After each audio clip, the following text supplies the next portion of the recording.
बैत अल-मक़दस 583 हिजरी बमुताबिक 1187 में अयूबी सुल्तान सलाहुद्दीन अयूबी के हाथों सलीबियों की शिकस्त के साथ फतह हुआ। सुल्तान सलाहुद्दीन अयूबी ने जंग हुतै में कामयाबी हासिल करने के बैत अल-मक़दस का मुहासरा कर लिया और 20 सितंबर से 2 अक्टूबर तक जारी मुहासरे के बाद शहर फतह कर लिया। फतह बैत अल-मक़दस के बाद सुल्तान ने किसी किस्म का खून खराबा नहीं किया, जिसका मुजाहिरा पहली सलीबी जंग के मौके पर सलीबियों ने किया था।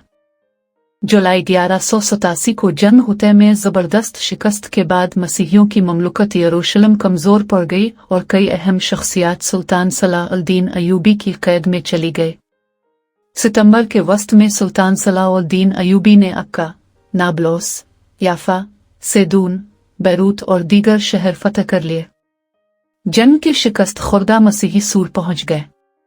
जहां हुतै के मरके के शिकस्त खुर्दा कई मसीही जंगजू भी थे, जिनमें बिलेन बिलिनी भी शामिल था। उसने अपने अहल खाना को वापस लाने के लिए सुल्तान सलाहुद्दीन अयूबी से मुतालबा किया कि वो इसे बैत अल-मक़दस जाने की इजाज़त दे। सुल्तान सलाहुद्दीन अयूबी ने इस शर्त पर इजाज़त दी कि वो एक दिन से ज़्यादा क़याम नहीं करेगा, लेकिन जब वो वहां पहुंचा तो मलिका सब्लिया ने इससे शहर का दिफा करने का मुतालबा करते हुए फ़ौज की कमान संभालने की हिदायत की। बिलेन ने उनका मुतालबा तस्लीम करते हुए जंग की तैयारियां शुरू कर दी और शहर में अशियाए खुर-ओ-नोश और असलहे का ज़ख़ीरा जमा करना शुरू कर दिया।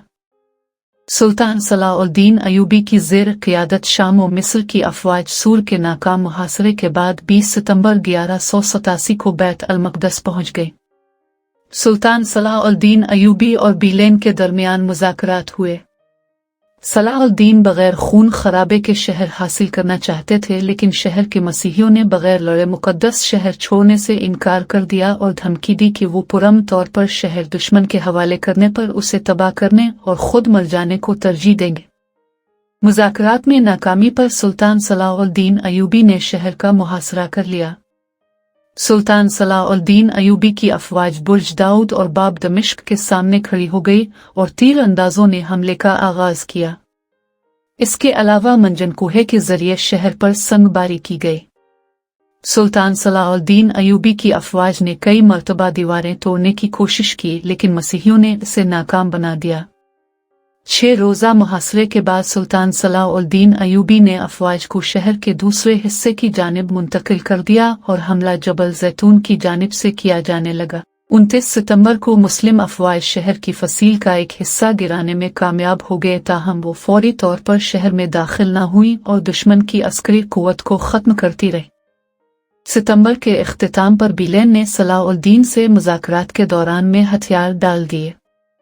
सलाहुद्दीन ने मर्दों के लिए 20, औरतों के लिए 10 और बच्चों के लिए 5 अशरफियों का फ़िदिया तलब किया, और जो लोग फ़िदिया नहीं दे सके उनका फ़िदिया सुल्तान सलाहुद्दीन ने खुद अदा किया। उन्हें ग़ुलाम बना लिया गया।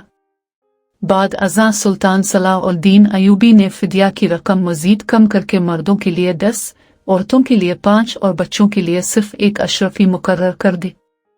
बिलेन ने इस पर भी एतराज़ किया कि यह भी बहुत ज़्यादा है, जिस पर सुल्तान ने सिर्फ 30,000 अशरफियों के बदले तमाम मसीहियों को छोड़ने का ऐलान कर दिया।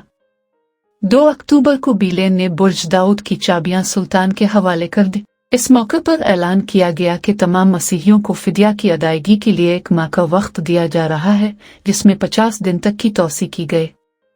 सुल्तान सलाहुद्दीन अयूबी एक रियाया परवर और रहम दिल बादशाह थे। उन्होंने ग़ुलाम बनाए गए मसीहियों का फ़िदिया खुद अदा करके उन्हें रहा कर दिया। फ़तह बैत अल-मक़दस के बाद सुल्तान सलाहुद्दीन अयूबी का सबसे बड़ा कारनामा यही था कि सुल्तान सलाहुद्दीन अयूबी ने मसीहियों से मुसलमानों के इस कत्ल आम का बदला नहीं लिया जो उन्होंने 1099 ईस्वी में बैत अल-मक़दस के फ़तह के बाद किया था, बल्कि सुल्तान सलाहुद्दीन अयूबी ने उन्हें मुआफ़ कर दिया। फ़तह के बाद सुल्तान सलाहुद्दीन अयूबी ने मस्जिद अक़सा को गुलाब के अरक़ से धुलवाया।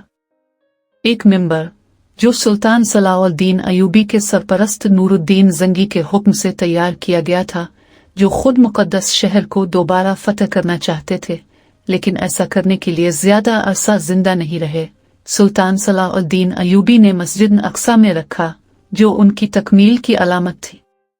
88 साल बाद मस्जिद अक़सा में नमाज जुमा बा जमात अदा की गई।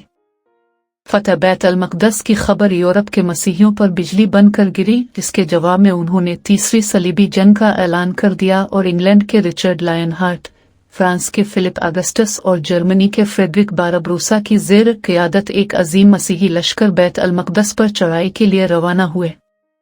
اگرچہ اس مہم کے ذریعے لیونٹائن کے ساحل کے کچھ حصے پھر سے قبضہ کر لیے گئے، لیکن سلطان صلاح الدین ایوبی کا یروشلم محفوظ رہا۔